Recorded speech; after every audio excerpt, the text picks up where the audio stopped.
નમસ્કાર દર્શક મિત્રો, હું સંદીપ સોની માલણ ધીરામાં આપનું સ્વાગત છે. પ્લીઝ પૂરો વિડીયો જોજો, લાઈક કરજો, શેર કરજો અને અમારી ચેનલને સબસ્ક્રાઇબ કરજો. ભારતીય બનાવટના ઇંગ્લિશ દારૂની અલગ અલગ બ્રાન્ડની નાની મોટી બોટલ નંગ 376, કિંમત ₹1,02,200 ના મુદ્દામાલ સાથે એક કિસમને ઝડપી પાડતી ભાવનગર લોકલ ક્રાઇમ બ્રાન્ચ. તારીખ 7 જૂન 2025 ના રોજ ભાવનગર એલસીબી પોલીસ સ્ટાફના માણસો ભાવનગર તળાજા પોલીસ સ્ટેશન વિસ્તારમાં પેટ્રોલિંગમાં હતા. તે દરમિયાન બાતમી મળેલ કે સંજયભાઈ પંકજભાઈ ડાભી રહેઠાણ ધાર ઉપર સરતાનપર રોડ તળાજા જિલ્લો ભાવનગર વાળા તળાજા સરતાનપર રોડ ઉપર આવેલ અમરદીપ કોમ્પ્લેક્સની ગ્રાઉન્ડ ફ્લોર દુકાન નંબર 94 માં બહારથી ભારતીય બનાવટનો પરપ્રાંતીય ઇંગ્લિશ દારૂનો જથ્થો રાખી સગેવગે કરે છે. જે બાતમી આધારે રેડ કરતા નીચે મુજબના માણસના કબજા ભોગવટાની દુકાનમાંથી ભારતીય બનાવટના ઇંગ્લિશ દારૂની for sale in Rajasthan only લખેલ કાચની કંપનીની સીલપેક બોટલો મળી આવેલ છે.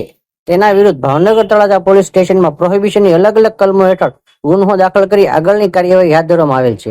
કામગીરી કરનાર પોલીસ ઇન્સ્પેક્ટર શ્રી AR વાળા સાહેબના માર્ગદર્શન હેઠળ વનરાજભાઈ ખુમાણ, જયદીપસિંહ ગોહિલ, કેવલભાઈ સાંગા, એજાજ ખાન પઠાણ, માનદીપસિંહ ગોહિલ વગેરે જોડાયા હતા.